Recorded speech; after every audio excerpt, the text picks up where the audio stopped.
Assalamualaikum warahmatullahi wabarakatuh. Saya Hani Andriani dari kelas RA12 Manajemen dengan NIM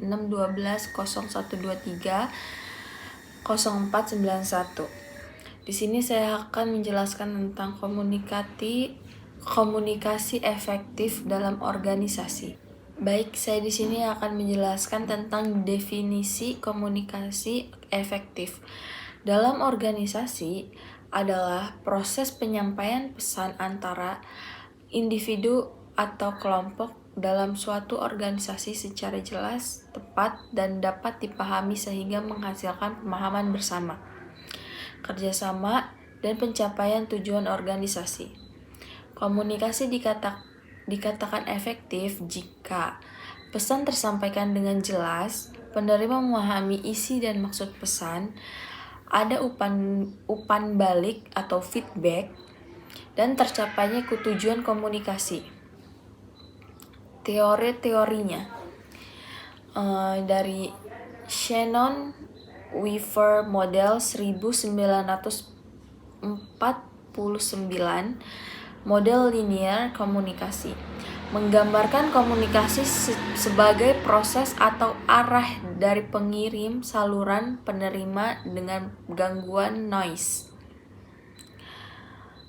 Dan konsep dasar untuk menjelaskan pentingnya kejelasan pesan dan potensi hambatan.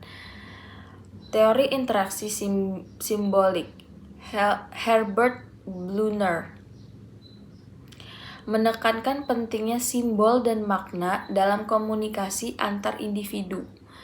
Dalam organisasi, makna dibentuk lewat interaksi, bukan sekadar pesan yang disampaikan. Teori komunikasi organisasi Katz and Kahn. Organisasi dipandang sebagai sistem terbuka yang membutuhkan komunikasi dua arah atau feedback untuk tetap hidup dan berkembang. Menjelaskan pentingnya informasi vertikal dan horizontal dalam koordinasi kerja.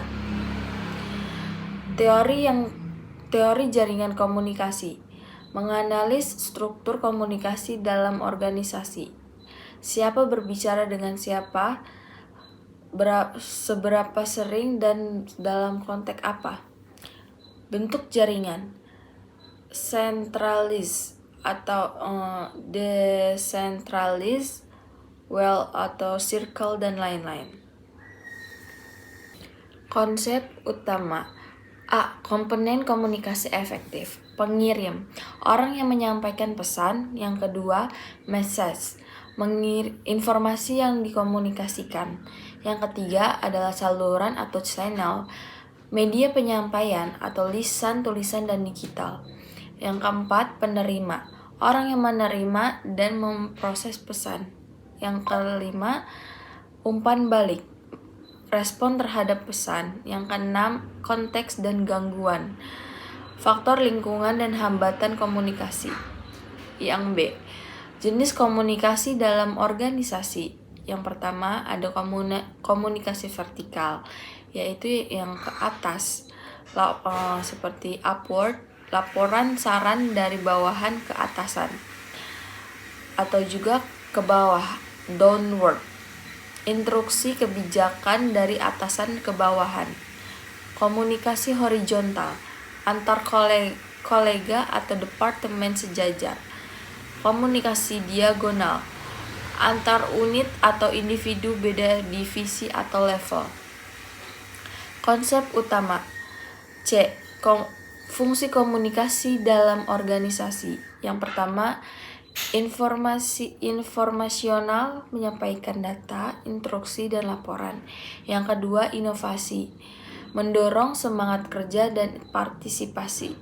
Yang ketiga, koordinasi, menyinkronkan aktivitas antar unit atau departemen. Yang keempat, pengendalian, mengarahkan perilaku anggota sesuai tujuan organisasi. Peran komunikasi dalam dinamika organisasi. Komunikasi berperan penting dalam membentuk dan mempengaruhi dinamika organisasi, yaitu secara anggota organisasi berinteraksi, bekerja sama, dan menyesuaikan diri terhadap perubahan. Peran-peran utama. Yang pertama, membangun budaya organisasi melalui penyampaian nilai, norma, dan visi. Yang kedua, meningkatkan kolaborasi dan kerja tim, terutama di lingkungan kerja multikultural atau lintas departemen.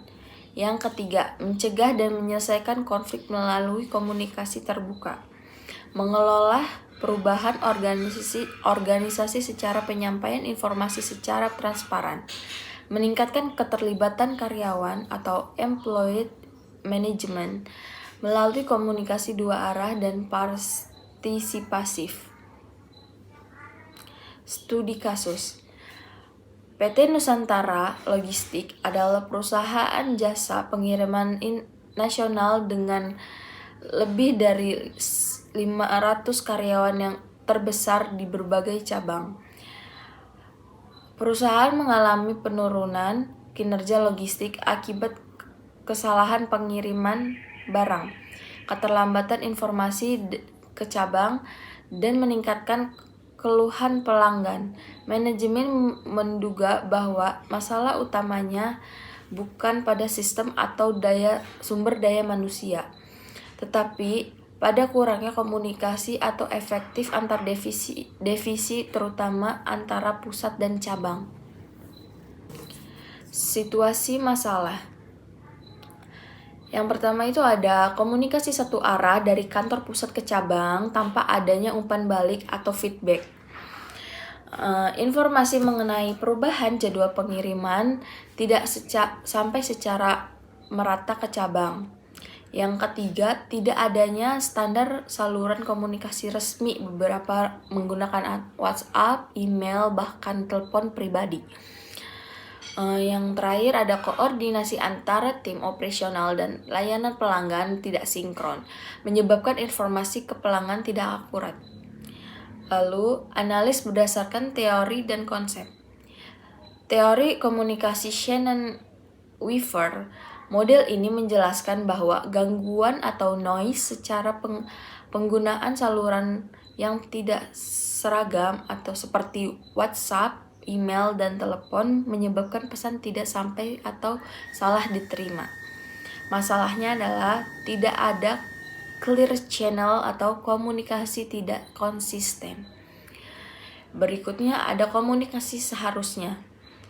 Berfungsi sebagai koordinasi dan kontrol.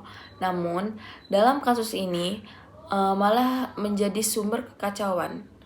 Yang terakhir, kurangnya komunikasi horizontal antara divisi dan vertikal dua arah, pimpinan ke staf dan sebaliknya. Konsep dinamika organisasi. Komunikasi yang tidak lancar menyebabkan hubungan antara tim melemah, tim menjadi pasif, dan muncul konflik peran. Budaya organisasi menjadi tertutup dan menurun semangat kerjanya karena tidak ada ruang dialog. Solusinya yang diterapkan menggunakan salah satu platform komunikasi resmi, Microsoft Teams, untuk semua divisi. Selanjutnya ada mewajibkan rapat koordinasi mingguan antara pusat dan cabang. Melatih karyawan tentang komunikasi dua arah dan terbuka dan asertif. Yang terakhir, menerapkan sistem laporan digital harian dari setiap cabang dengan akses bersama. Kesimpulannya adalah komunikasi efektif adalah kunci utama keberhasilan organisasi.